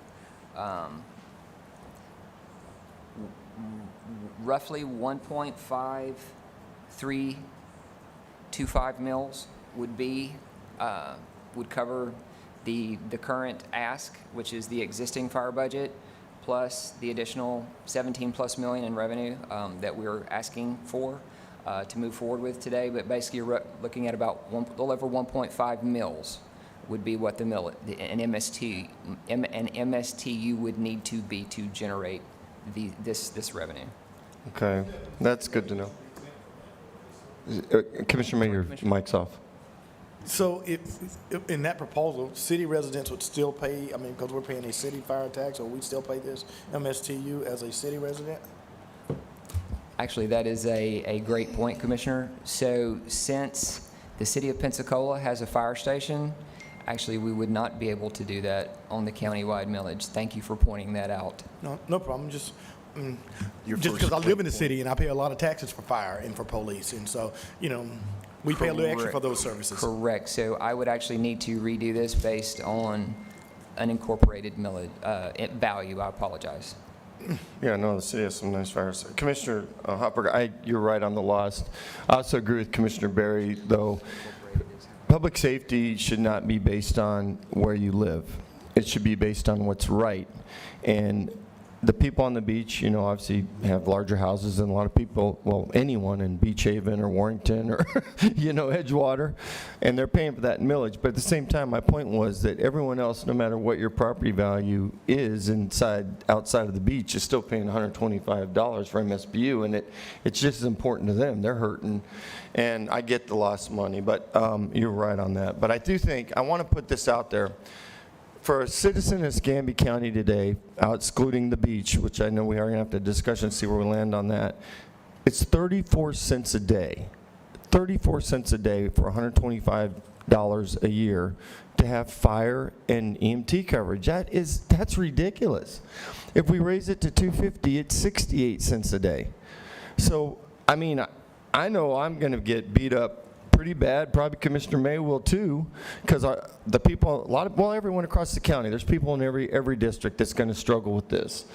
But we're going to have to, it's just not compatible to take $10 million out of the general fund and expect all the other stuff that we have to do. We have to double the roads. I hear all the time from Joy, we need twice the amount of money to just do road maintenance in the county. I'm in support of raising the MSBU. I'd be open to see what we do with the MSTU. I don't have any further comments. Mike, and I agree with you when you say we're going to get beat up. Let me tell you, 6 to 8 cents to somebody in Brownsville that's just trying to put 6 to 8 cents a day to get some noodles is a lot different from somebody 6 to 8 cents that's trying to buy a margarita on the beach. I mean, it's completely different. And so where we choose to live is what we can afford to live. You know, and so, you know, when you clean up certain neighborhoods, they get cleaned up a little better just for where it is. I mean, and that's the reality. We can say it doesn't happen, but it does happen. That's just the human nature of what really happens. You know, I'm going to be very supportive, but I tell you, I probably would be more supportive of phasing it in. And, you know, I'm not going to, I can be 4-1, it doesn't matter to me. I'm not going to be supportive if we don't address everyone. Yeah, at least I'm with you. I mean, and so I'm not going to, in good faith, say that someone needs to clean this building, you know, and work here 33 years and retire making $12 an hour. And we don't look at her compensation at the same time we're looking at the other compensation. So, you know, however we do it, I mean, there's a certain amount of taxes that we have to pay, but people live in gated communities, people live in certain places, and you choose that because you can afford to do that. Everybody can't afford the same thing. If they could, we wouldn't have property.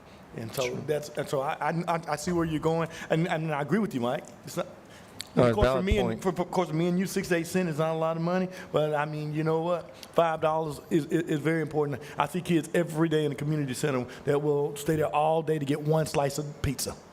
that really cost less than 6 to 8 cents. They will stay there the entire day to get one slice of pizza. And so for me, when we talk about a government inherent responsibility, I mean, the least of them, the poorest of them is the government responsibility to help them get and reach their goals. So, I mean, we got to protect ourselves with fire, but we also got to do human capital, invest in our people as well, and give them an opportunity.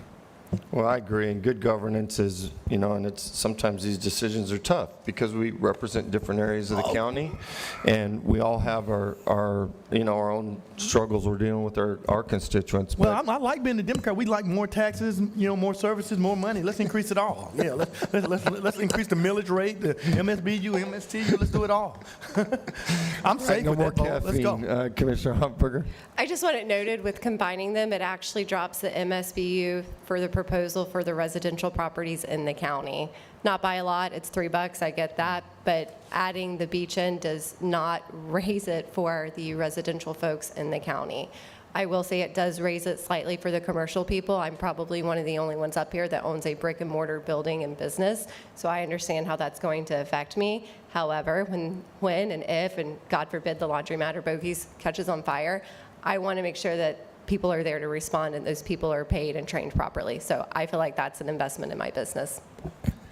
Commissioner Stroberger. I want to go back to the question that Commissioner May asked if we're losing firefighters because of pay. We are losing firefighters because of pay to other fire departments in the Panhandle, and we have very experienced firefighters here because of all the fires we do have. We are losing them. I met with the firefighters union, it might have been a couple months ago now, and there was a gentleman, a firefighter in the room who was leaving for another fire department, and he was going to be making $17,000 more to go to that fire department. So we are losing firefighters. So I didn't make a statement. I simply asked the question, but expecting an answer. But I will say, there are some benefits of getting in. I mean, just like we lose people at every level here, you bring them in, you train them, and we pay for the trainer. And I think we have a pretty lucrative training program in which I'm going to be real supportive of doing more training. So in no way am I saying they're not being paid enough. All I'm saying is we need to pay everybody. Yeah, I mean, that's, so I'm not isolated that. So we're on the same page on that. I mean, I just want to make sure that, how can we be a county? I mean, we're doing affordable housing, and the very people that work for us can't even qualify to do attainable affordable housing, but they're working for the county. I mean, that's not something that we should brag about. I mean, our first responders, there are other benefits, not only just pay. I mean, our first-time home buyers program, our attainable home program, we should be incentivizing our firemen and our EMS and giving those people the benefit of being able to be a first responder. I mean, there's a lot of other incentives that we can give, along with pay, because pay is good. And so I'm not anti or where we're going. I'm just glad we're having the discussion, Steve, and just making sure that when we go into this budget, we don't rubber stamp and cookie cutter a budget that gives across the board 3%. To me, somebody that makes $150,000, $200,000, $85,000, they get a 3%, but the person that's making $12, $13 an hour gets 3%. That's not fair, and that's where I am. All right. I hope everyone looked at the disproportion, or I wouldn't say disproportion, but the numbers for the other counties related to their population and their budget. I have a question. That was just fire budget, right? On those, like, for example, in the Appalachia, Hardy Lake, Leon, Marion, were those all just fire budget? Those are just fire budgets. Those are pulled recently, within the past 2 weeks, to correlate or to show where we are compared to everybody else, what counties our size.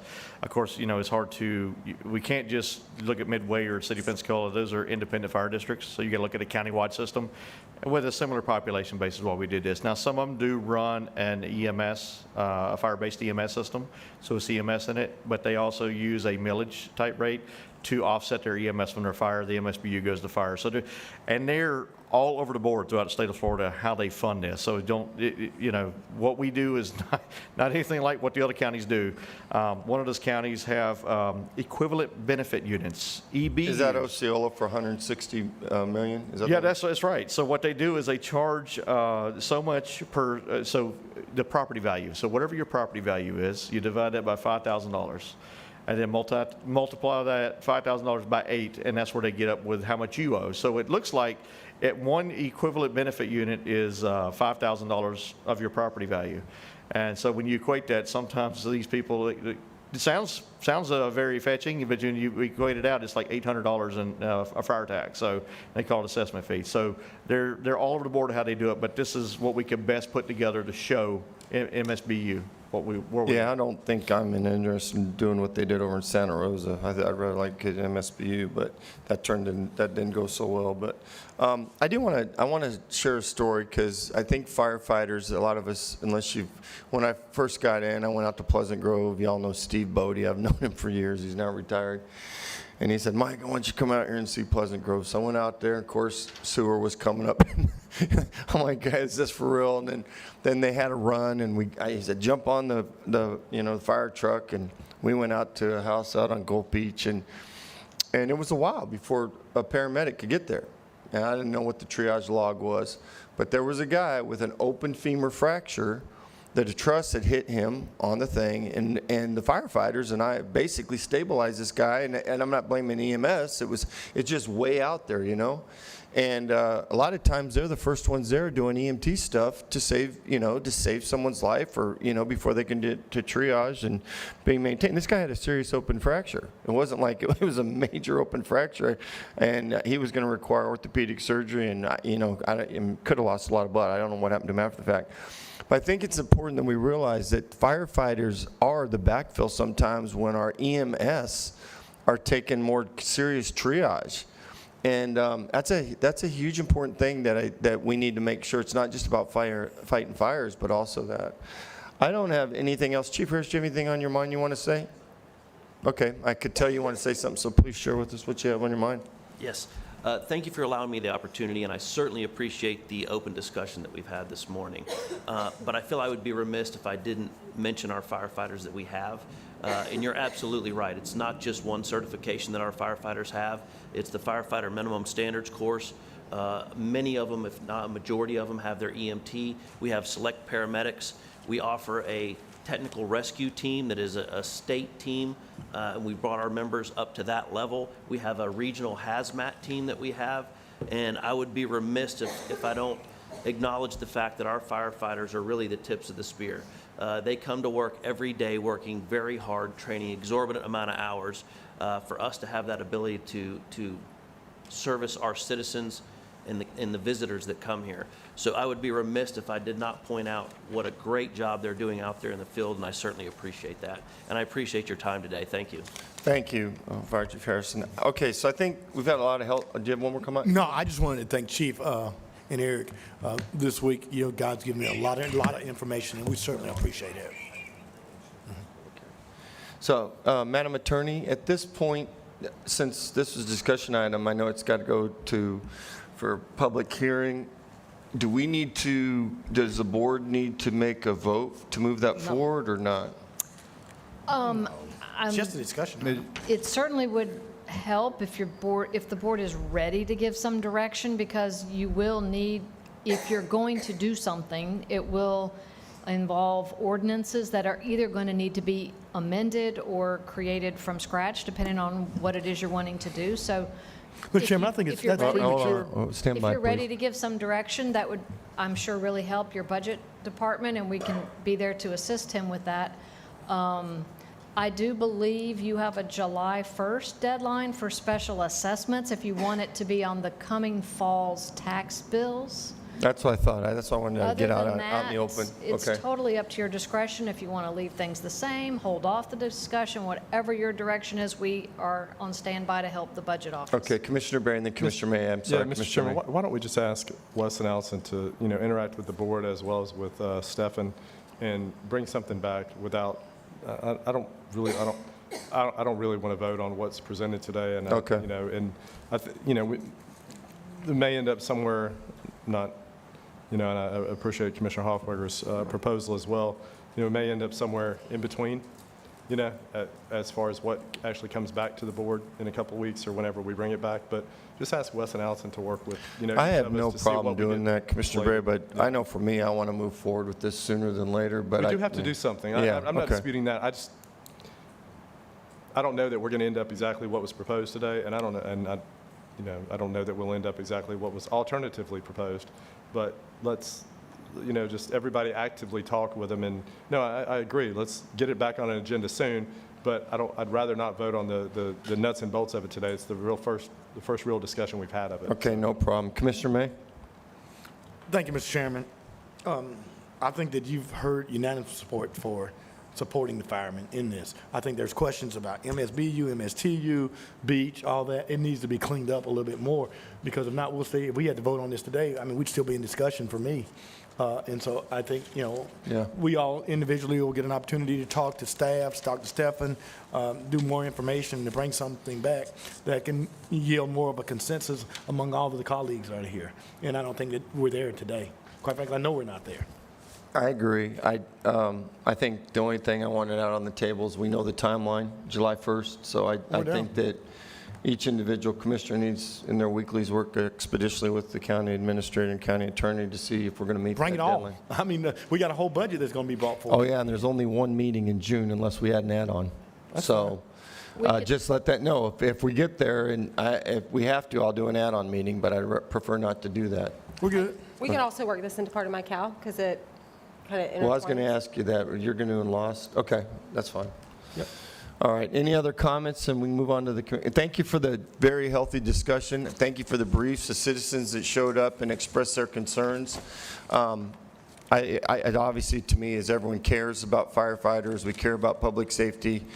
I think we were pretty close on some things to get to yes, so it was a very positive discussion, and pat yourself on the back and go back and thank the firefighters for what they do. All right, no further discussion. We're at the county's attorney report, and I think we have a couple public speakers, don't we? Yeah, there are 3 action items. I was told item number 1 does have a speaker. Item number 2, D3, will need to abstain, and I don't have anything in particular with regards to the 3rd item. Okay, we have one speaker on Cat 1-1, Larry Downs Jr.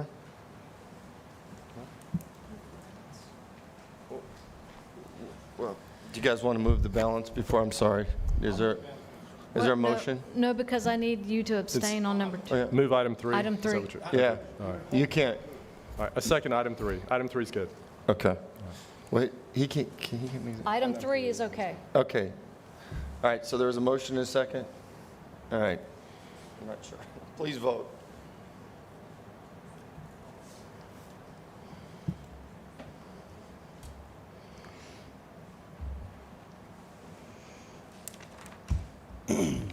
Okay, motion passes 5-0. Our speaker for Cat 1-1 is Larry Downs. Go ahead, Larry. Yeah, Larry Downs Jr. Plumbing LLC, because fecal matters. Cat 1, I just looked at the acronyms for this, FRED and PACE, which Florida Resiliency and Energy District, FRED, and then what was the other one? Property Assessed Clean Energy Program, PACE. So anyways, I looked it up, and I know y'all been doing this for a while. This ain't the first go-around on this, but FRED's purpose. FRED's primary function is to levy and collect voluntary non-ad valorem special assessments for PACE projects. This means that, is that speaker? There we go. This means that property owners agree to have special assessment added to their property tax bill to repay the financing for eligible improvements. PACE. FRED enables PACE property owners to finance energy efficiency, renewable energy, and wind-resistant projects through PACE. This allows them to make improvements without upfront cost, with the cost being paid back over time through a special assessment on their property taxes. Again, I'm just telling y'all that, as usual, this is unlimited government. It's not limited. I don't even know why you are getting involved with this, or have gotten involved with it, along with a whole bunch of other counties. It just seems like another, if people want to do this, they can do it on their own. They can get their own financing. Why are we spending our more tax dollars? Because this creates a little bit of a burden. It just does. So anyways, I just thought it was interesting. FRED and PACE. We need some more. How many acronyms do we have in this country now? Government acronyms and government agencies. a ton. Also, flood defenders, Chris, he started having the homeless make these little bracelets. I just bought $100 worth. I'm gonna hand them out. It says, "Holy shit." Y'all have a good day, Mr. Commissioner Berry. Thank you, Larry.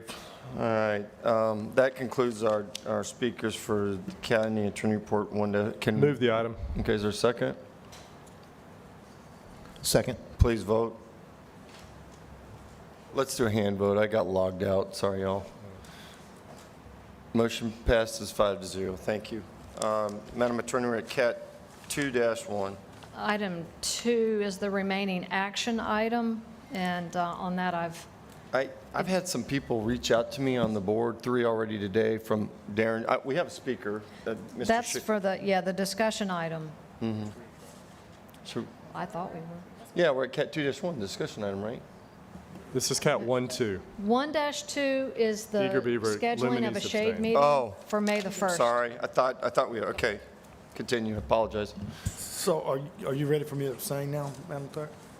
Yeah, I've advised D3 that I believe he should abstain from voting on this item. Do you want to, do you want to share why? Or? No, I'll read right here.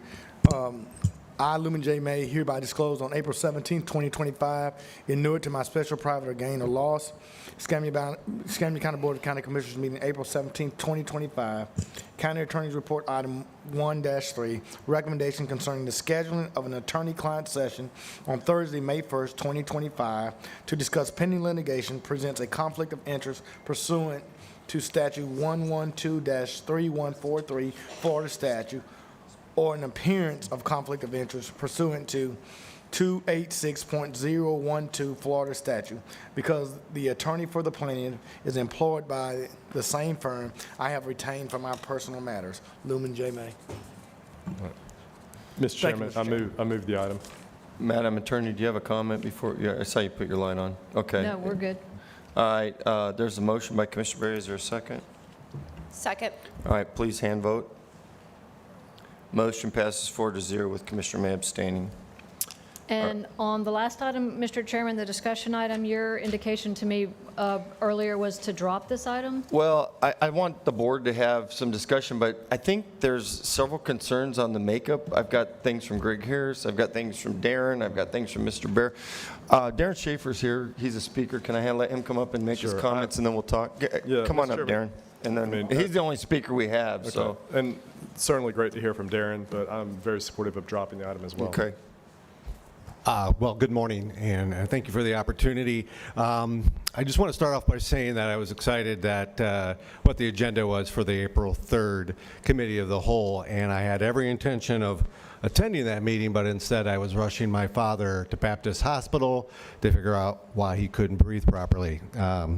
Later that day, we were able to get all the water out of his lungs, but I was unfortunately able to attend that meeting because it is a priority. I plan to attend because Visit Pensacola has a vested interest in the Pensacola Bay Center, the renovations, and any additional facilities that may be added to it or around it. You know, Visit Pensacola is very connected with all the tourism entities throughout Escambia County, and we are in a unique position in working with those individuals, including hotels that collect the TDT that funds the Bay Center and the proposed renovations. I think I would be able to bring a unique perspective to the committee that no one else would be able to provide, and I think it's great that this committee is being formed. I just respectfully request that Visit Pensacola would be included on that committee. Thank you, Darren. Obviously, I reviewed this the other day with the county attorney and the county administrator. I think the makeup definitely needs to be looked at, and I'm maybe a little bit premature, but if everyone's okay, I'd like to drop it and bring it back. Commissioner May, are you okay with that? Yeah, and it's unique. Yeah, I certainly support you in dropping it, Mr. Chairman. I mean, it sits in my district, you know, and certainly I stay out of the lane of everyone else's district. So, but if there's going to be committees in which, you know, it's my district, you know, and advisory committees, I certainly want to be engaged. And so the composition of how this committee is made up. I don't know if I'm that comfortable with it. Well, But I know the that's a board good is actually question I district, think we your need to have in the district, future. But it's in my district. I know, And understand. I represent that district regardless. And so, But Commissioner May, you would acknowledge that Commissioner Hoffberger and I could throw a rock and hit that. so could I stand in Warrenton and hit your district, and so could I stand We in share here. Brownsville, we all share an interest in Yeah, this. and I can stand on 9 Mile Road and hit Commissioner Bear's district, but I stay in my lane. I'm not saying that, but just like the beach, we all have an interest in the Bay Center. But I hear you. Well, I can't go to the beach. I can't afford that pay by toll on my tag. I mean, it's cost me about $15. But you're good with, you want to look at the makeup, is that what I'm hearing? Okay. Well, then let's go ahead and drop CAT 2-1 until further meeting. Commissioner Hoffberger, since Cal is May 1st, do you want to share what your topic wants to be? If you don't mind? Absolutely. So the idea around the CAL for May 1st is going to be prioritizing how LOST dollars are going to be spent. I know we've got $38.2 million in there. Obviously, public safety is a huge priority, so I want to make sure that we have a plan for that, that we're using those as wisely as possible, knowing that we have to build 4 fire stations, knowing what me and Commissioner Ray know about construction. It's cheaper to build several of them at one time than piecemealing them together. So I'd like to get us all on the same page and put together a plan for that and have some good collaboration around that. Commissioner May? We'll just keep the tariffs off, and we may be able to afford them. The sooner we get them built, the cheaper they'll be. That's all I'm saying. Boy. Okay. All right, that's on the agenda. I just want to make one announcement. I don't know if the board realized it, but both Ashley and Cecilia were their rookie day on the dais, and I think they did a wonderful job. Good job, ladies. Proud of you, and Delana and Jose, I know you were in the back helping out, but y'all did wonderful. That's it, unless there's any other things. All right, this meeting's adjourned. Thank y'all.